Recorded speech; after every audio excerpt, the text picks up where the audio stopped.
La historia de Robert William Picton, conocido como el carnicero de Vancouver, es una de las más macabras en la crónica criminal de Canadá. Un hombre aparentemente sencillo, pero con una vida doble aterradora que lo convirtió en uno de los asesinos en serie más infames de la historia.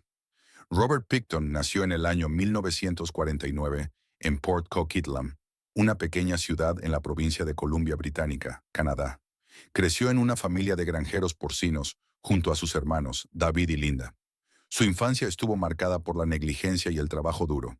Su madre, una mujer estricta y dominante, lo forzaba a trabajar en la granja desde temprana edad, mientras que su padre, un hombre distante, rara vez se involucraba en la crianza de los niños. Desde niño, Robert mostraba signos de ser diferente. Se dice que tenía dificultades en la escuela y sufría burlas constantes debido a su apariencia desaliñada y su personalidad introvertida. A menudo pasaba más tiempo con los cerdos que con otras personas, un detalle que más adelante cobraría un significado escalofriante. Cuando llegó a la adolescencia, su comportamiento se tornó más extraño. Se volvió aún más retraído y desarrolló una fijación con la muerte de los animales. En más de una ocasión fue visto jugando con los cadáveres de cerdos, diseccionándolos y manipulándolos con una extraña fascinación.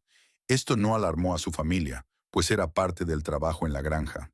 Pero aquellos que lo conocían comenzaron a notar que algo en él no estaba del todo bien. En 1975, Robert abandonó la escuela y empezó a trabajar de tiempo completo en la granja familiar junto a su hermano David. Poco después, su madre falleció, dejando la propiedad en manos de los hermanos. Con el tiempo, la granja dejó de ser un negocio exclusivamente de cría de cerdos y se convirtió en un espacio donde se realizaban fiestas salvajes, atrayendo a trabajadoras sexuales y personas sin hogar de los alrededores. En la década de los años 80, Robert y su hermano convirtieron la granja en un punto de encuentro para actividades ilícitas. Se rumoreaba que en el lugar se realizaban fiestas descontroladas, donde abundaban las drogas y el alcohol. Se estableció una especie de club llamado Piggy's Palace, un sitio en el que se reunían motociclistas, criminales y personas de la calle. Durante estos años, muchas mujeres empezaron a desaparecer en Vancouver, especialmente en la zona conocida como Downtown Eastside, un barrio marginado con altos índices de pobreza, drogadicción y prostitución. Las autoridades no prestaron mucha atención a estas desapariciones, pues la mayoría de las víctimas eran mujeres en situación de vulnerabilidad. Mientras tanto, Robert Picton seguía con su vida aparentemente normal. Era conocido como un hombre amable pero algo excéntrico. A menudo visitaba a sus vecinos para regalarles carne de cerdo, la cual, más adelante, se sospecharía que pudo haber estado contaminada con restos humanos. En el año 1997, ocurrió un incidente que casi revela los crímenes de Picton mucho antes de su captura definitiva. Una trabajadora sexual a la que había llevado a su granja logró escapar de él tras una brutal pelea. La mujer, gravemente herida, llegó hasta una estación de policía y contó que Robert la había atacado con un cuchillo.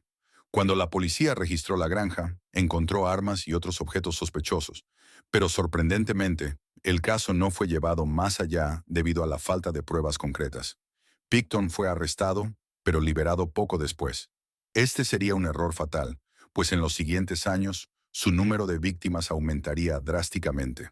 Entre finales de los años 90 y principios del nuevo milenio, la tasa de desapariciones de mujeres en Vancouver alcanzó niveles alarmantes.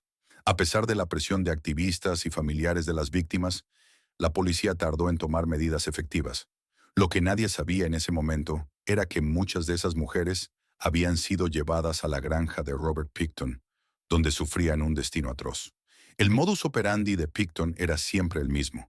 Se acercaba a mujeres en situación de vulnerabilidad, las convencía de acompañarlo a su granja prometiéndoles drogas, dinero o refugio, y una vez allí, las atacaba brutalmente.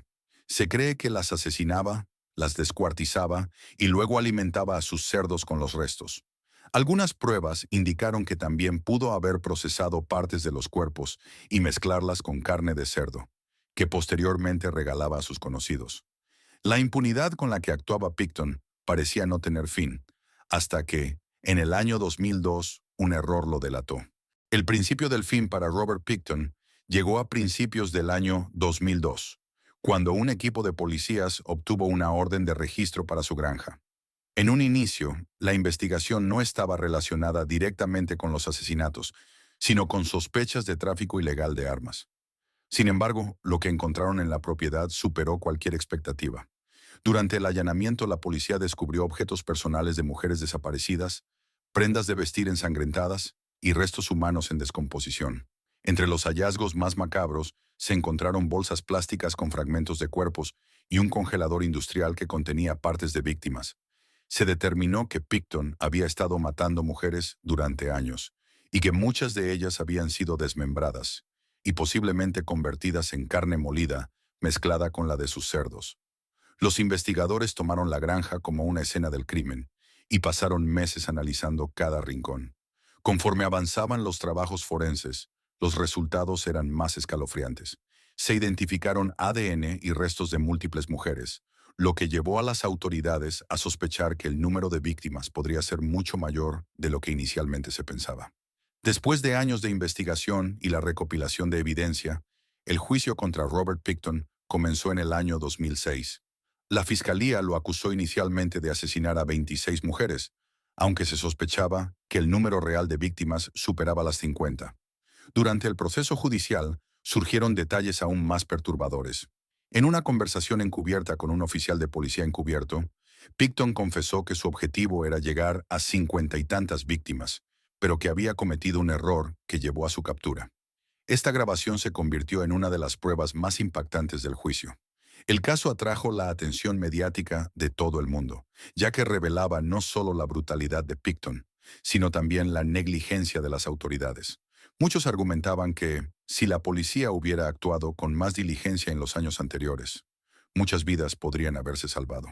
Tras un juicio que duró casi un año, en diciembre de 2007, Robert Picton fue declarado culpable de 6 cargos de asesinato en segundo grado y sentenciado a cadena perpetua sin posibilidad de libertad condicional por un mínimo de 25 años, la pena máxima en Canadá en ese momento.